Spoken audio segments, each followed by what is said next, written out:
Teaser নাকি অন্য কিছু? কি মারাত্মক লাগছে শাকিব খানকে, আগুন তো। Hi, this is Hastolipi originals.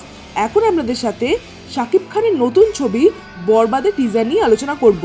এরকমই বাংলায় সমস্ত সিরিজ এবং সিনেমা সংক্রান্ত আলোচনা শুনতে এবং রিভিউ পেতে আমাদের এই চ্যানেলটা ফলো করে রাখুন এবং নোটিফিকেশন বেলের উপর ক্লিক করে অল বাটনের উপর ক্লিক করে রাখুন, যাতে আমাদের ভিডিও সবার আগে আপনাদের কাছে পৌঁছে যায়।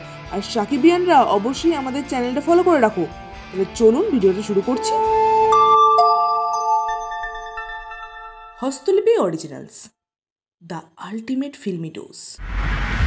মেকার্সরা প্রথমেই বলেছিল এই ছবি নাকি হতে চলেছে বাংলাদেশের প্রথম ব্রুটাল ভায়োলেন্সের ছবি।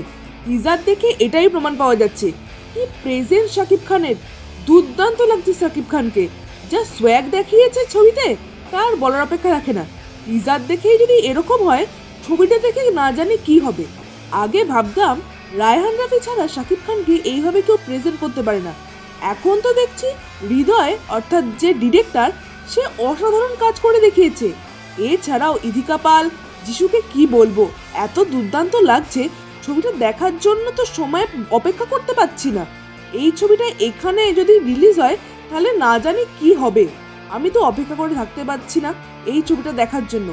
আর কালার গ্রেডিং আর অন্যান্য বিজিএম এর কথা কি বা বলবো, দুর্দান্ত লাগছে, দুর্দান্ত।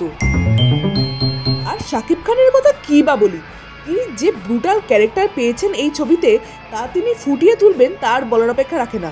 তার সঙ্গে তার লুক, প্রেজেন্স, হাঁটা চলা সব কিছুই এত দুর্দান্ত যে মাথার মধ্যে শাকিব খান ছাড়া অন্য কারোর কথা মাথাতেই আসছে না। এই ছবিটা দুর্দান্ত কিছু হবে এমনটাই টিজার দেখে বোঝা যাচ্ছে। টিজারটা আপনাদের কেমন লাগলো?